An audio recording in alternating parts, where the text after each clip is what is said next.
Ash Ketchum has a lot of damn Pokemon, and some strong ones at that, and it's always debated what is Ash's strongest team, who are Ash's strongest Pokemon. So today we are going to have all of Ash's Pokemon face down in a gigantic battle royale taking place at the Oak Laboratory to once and for all claim who is the strongest. And before you all angrily comment that it is obviously Pikachu, well, it is obviously Pikachu, so for that reason Pikachu won't be taking part in this battle royale. Instead, it will be chilling with Ash and Tracy on the sidelines and witnessing this epic clash of, well, a hell of a lot of Pokemon. So let's begin this tournament to crown the ultimate Ash Ketchum Pokemon.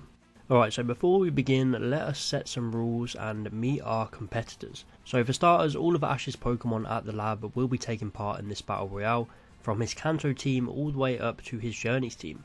And we even have Professor Kukui and Burnett turning up to the lab to drop off his Alola team to compete in this prestigious tournament.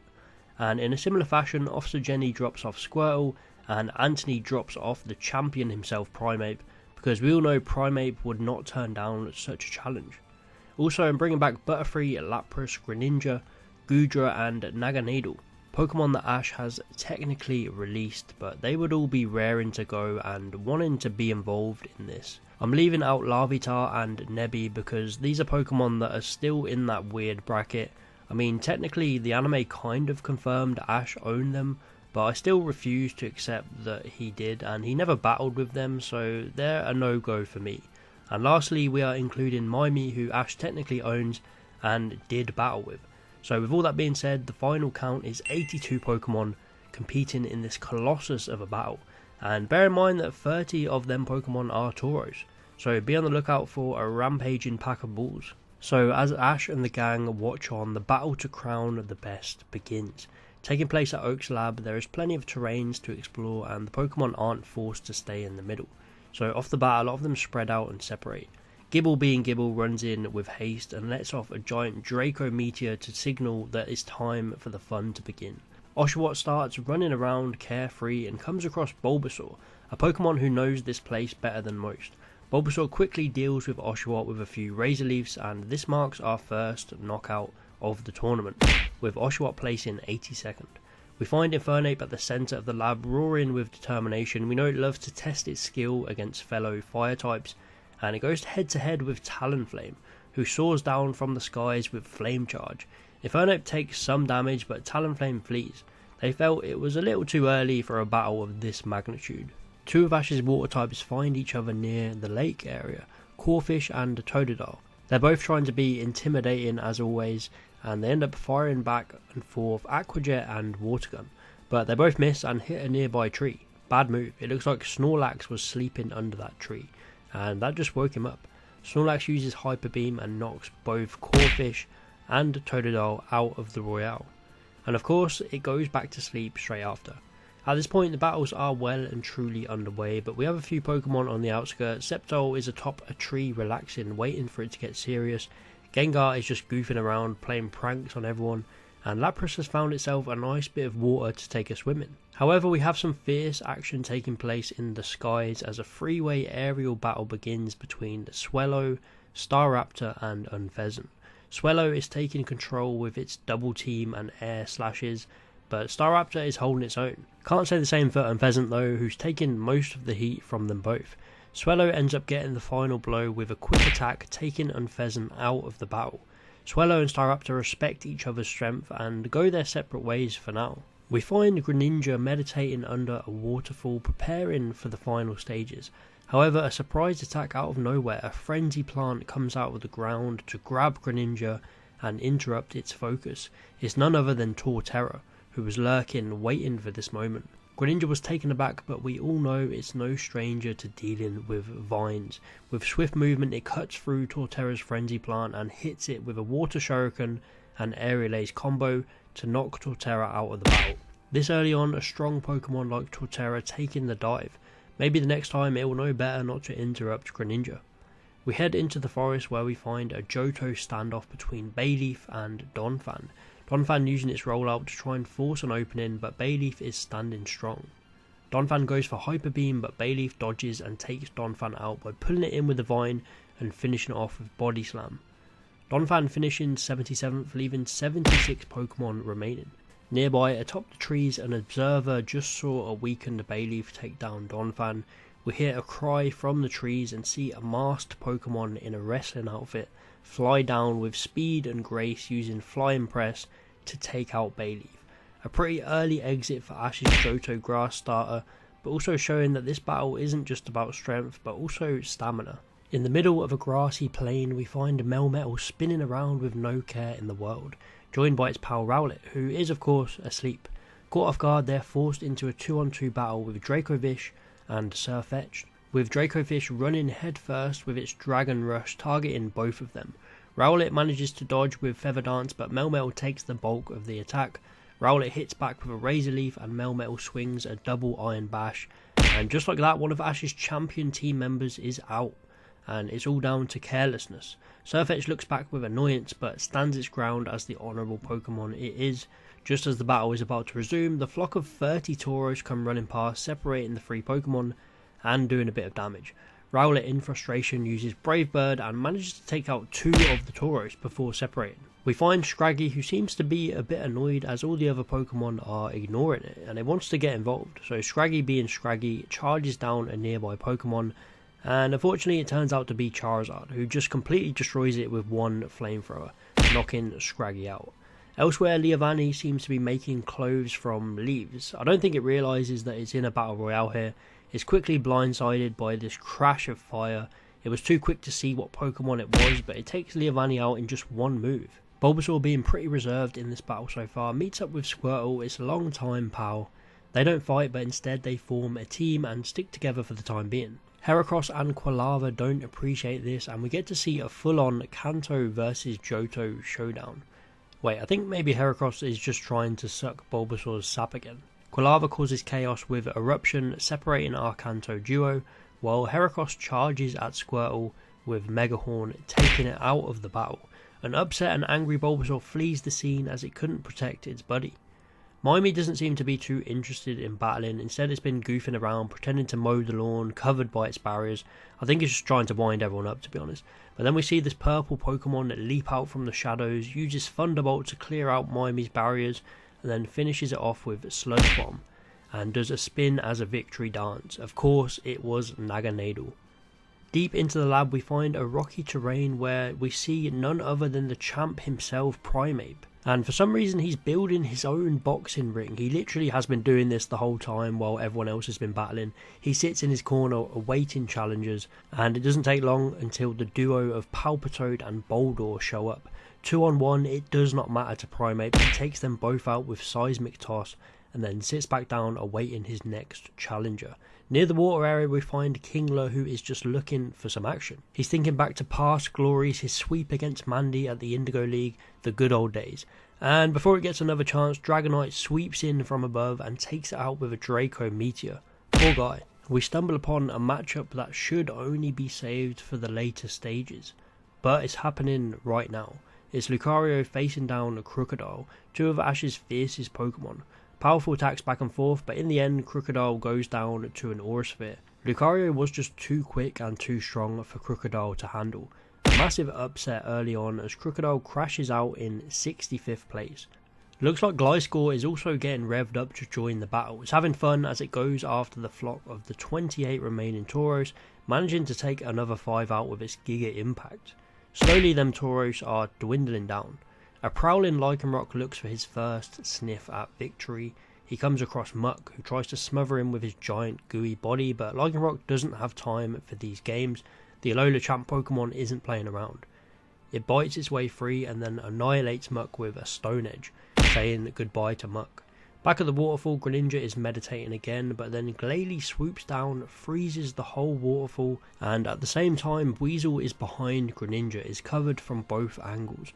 With Weasel coming in with an Ice Punch and Glalie using Ice Beam, Greninja takes a bit of damage here, but it manages to tiptoe around to get a better angle, runs up the frozen waterfall using Double Team and Water Shuriken and takes out Glalie. And with the waterfall frozen, Greninja sees this as a sign to get serious. Weasel luckily gets away from the powerhouse as Greninja runs upwards and away, searching for some tougher opponents. On the outskirts of the lab, around more of a rocky, humid terrain, we find 3 fire Pokemon in a standoff: Incineroar, Torkoal and Pignite. They're all waiting to see who moves first, but Incineroar, being used to these Battle Royale type situations when competing in Lola, so has a slight advantage. Torkoal goes for a quick finish with Overheat. Pignite tries to trap Incineroar with Flame Pledge, but Incineroar is unfazed. It smirks to itself before unleashing a deadly Darkest Lariat, taking both Torkoal and Pignite down. It thinks back to its old rival in Alola and the fierce clashes that they once had, and then it walks off further into this rocky terrain, searching for an opponent that it can truly share a ring with. Back to the skies, and we have a showdown between Staraptor and Talonflame, and this one is neck and neck. It turns into more of a Pokeringer race, with both Pokemon trying to get the better position. In the end, we get a head-on clash with Brave Bird versus Brave Bird, and a giant explosion that the whole lab can hear. Even wakes up Snorlax again.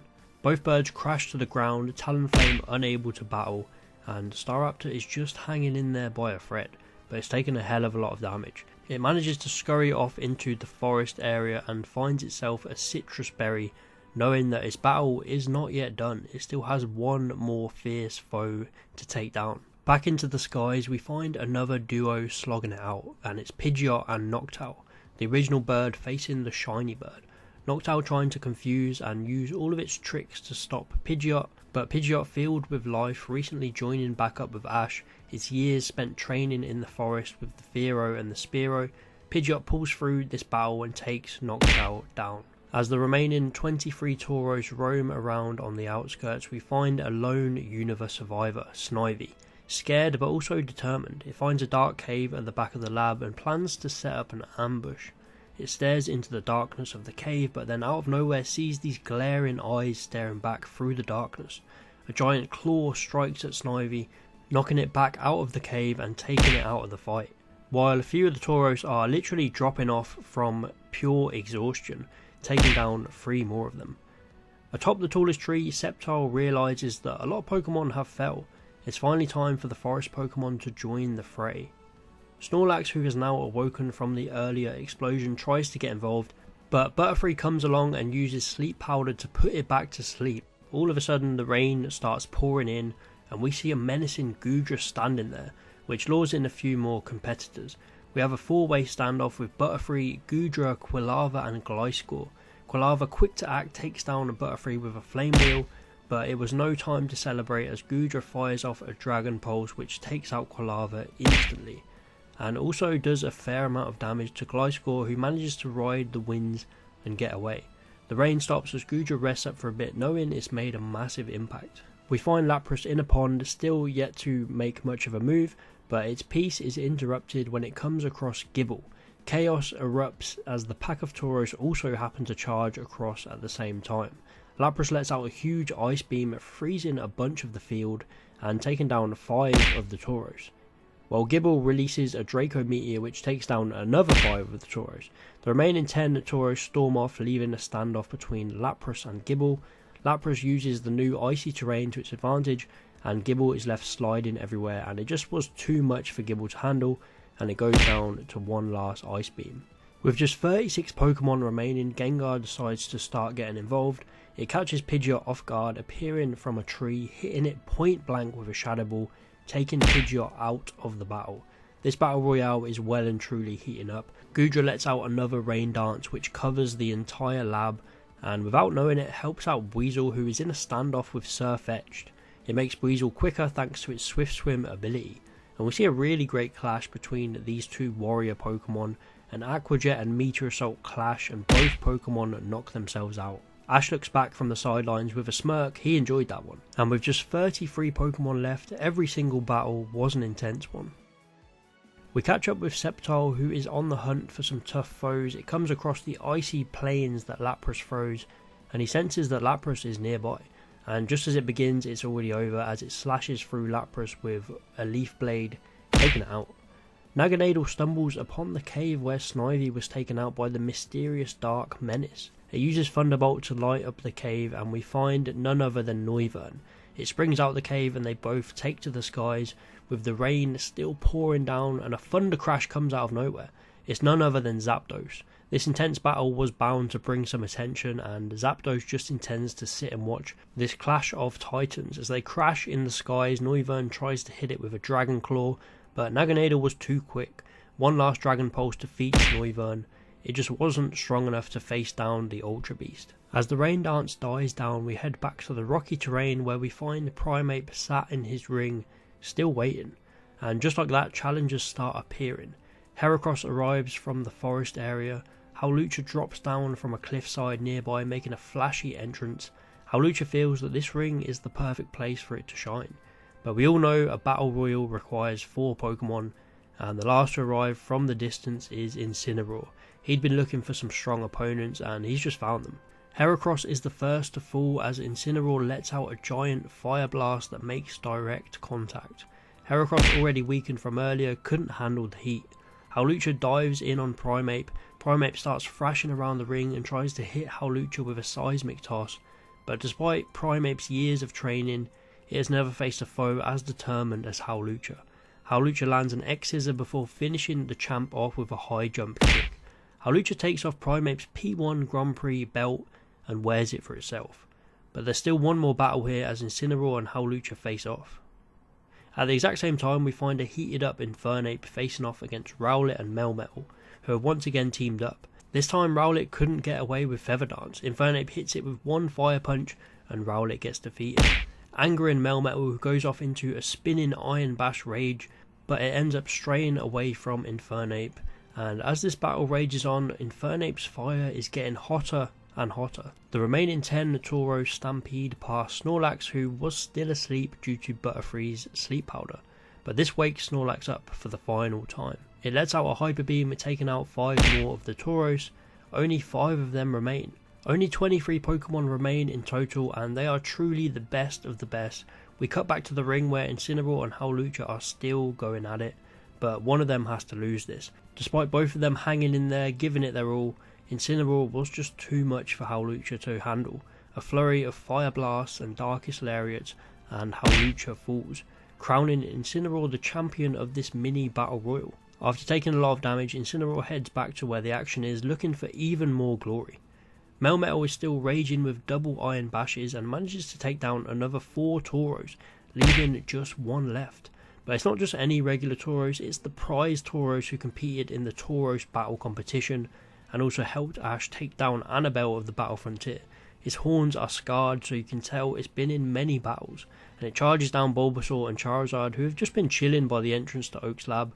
Bulbasaur grabs its horns and struggles to hold it, while Charizard takes the finishing blow with a flamethrower, once and for all taking Tauros out of the battle. Jumping through the trees, we find Sceptile again, who is chasing down Gliscor, damaged from the earlier brawls, trying to ride the winds to get away, but it just wasn't enough.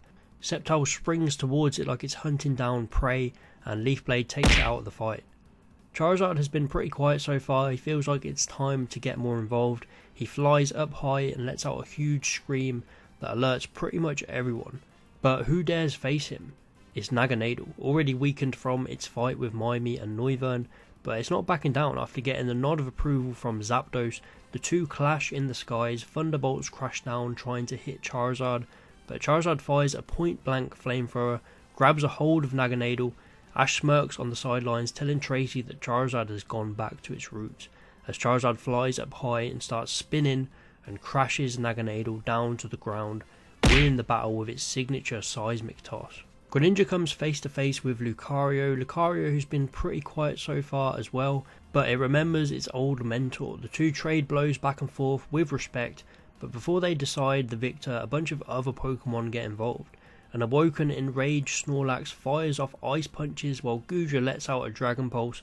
Lucario uses the Chaos to sneak around behind the Snorlax and finishes it off with an Aura Sphere, while Greninja retreated to a distance, not yet wanting to take its pupil out of the game. Lucario also retreats, leaving Goodra remaining, but not for long, as Dragonite sweeps in from the skies, and it's finally time for the long-awaited pseudo-legendary showdown. The sheer aura emitting from these two Pokemon is insane. Dragonite powers up with a quick Dragon Dance, while Goodra does the same with Bide.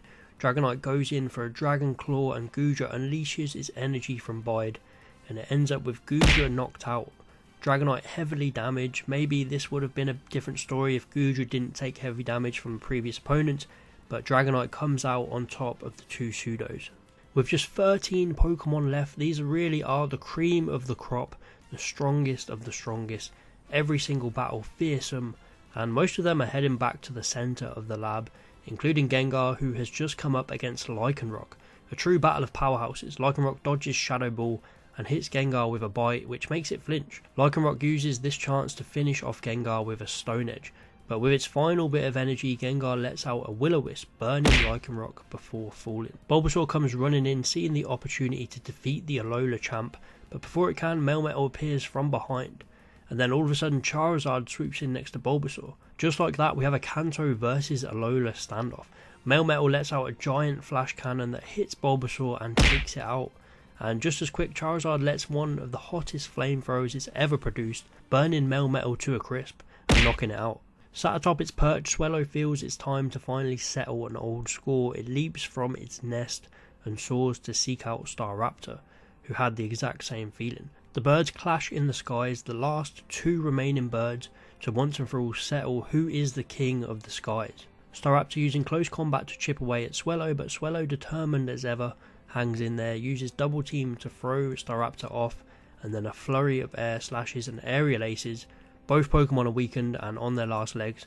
Staraptor tries one last Brave Bird to finish things off with Swellow, but Swellow uses Air Slash and they collide, creating this massive explosion, even bigger than the previous, splitting the skies in two.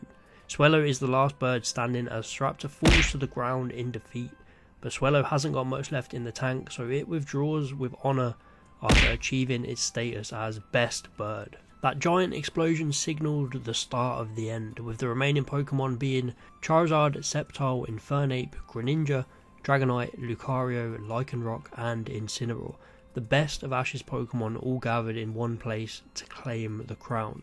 Who will come out on top? Infernape is ready to battle fire with fire. It searches out a truly worthy fire opponent, and it comes face to face with Incineroar, who has been tearing up this competition, taking down Torkoal, Pignite, Heracross and Howlucha, 4 Pokemon more than anyone else, but Infernape is feeling the heat rising from battle, so this will be a quick one. Whose flames can burn hotter? A Fire Blast against Flamethrower and Infernape comes out on top. The P1 belt falls to the ground, only to be claimed by the winner of the whole Battle Royale. We head to the icy terrain that Lapras throws and we find Lycanroc going head to head with Lucario. Lucario is gliding around the ice while Lycanroc uses Stone Edge to try and stop it. Dragonite enters the fold to try and help out Lucario. Lucario trying to channel all of its aura into one last Aura Sphere. It lands it on Lycanroc, but to everyone's surprise it doesn't fall. Lycanroc hits back with a counter and does double the damage on Lucario, but before Lucario actually takes this hit, Dragonite sweeps in and with its protecting nature it takes the full force of the attack, knocking Dragonite out of the battle. Lycanroc on its last legs and still suffering from the burn from Gengar falls to the ground, and one last attack from Lucario and the Alola champ is out of the battle. 5 Pokemon remain: Charizard, Sceptile, Infernape, Greninja and Lucario. We are truly down to the 8th Pokemon now, and Lucario has no time to rest as its sensei Greninja appears, and it's finally time to settle that old score. Both of them using double team and just dozens and dozens of Greninja and Lucario flooding the fields of Oak's lab. Lucario hitting Greninja with a bullet punch, but Greninja just seems to get quicker and stronger with each battle. Greninja doing all of this in its base form. No special forms were allowed in this battle. Lucario does manage to channel its aura by itself, but it is not enough. Greninja leaps up, cuts through Lucario's clones, and one last aerial ace manages to defeat Lucario. Sceptile emerges from the trees to try and swiftly end Greninja. Charizard swoops in, grabs it, hits it with a flurry of fire attacks. Sceptile's overgrow ability activates and the two have a fierce showdown, with Sceptile shrouding Charizard with a Leaf Storm, but it's not enough. Charizard slashes through the storm and finishes off Sceptile with a Dragon Tail. Just 3 Pokemon remain: Charizard, Greninja and Infernape. The three-way battle starts as all of them charge at each other, speed rising as every attack lands. Charizard tries to grab Greninja and land its signature seismic toss, but Greninja is too quick. It renders Charizard's wings useless by using Water Shuriken and knocking it back to the ground. It uses its giant shuriken like a sword and cuts down Charizard where it stands, knocking Charizard out in 3rd place. Greninja feels a bit of satisfaction as Charizard goes down, as if it's mended an old wound. And there's no time to rest as Infernape slowly walks over to Greninja. The final clash is about to begin. Both Pokemon have truly been through the ringer. Both are worn out. Greninja has taken out Torterra, Glalie, Lucario and Charizard. So many powerhouse Pokemon. While Infernape has taken out Leavanny, Rowlet and Incineroar. So Infernape has just a little bit more energy, but that doesn't matter to either of them. Greninja stands tall with its sword, Shuriken, while Infernape feels it's finally time.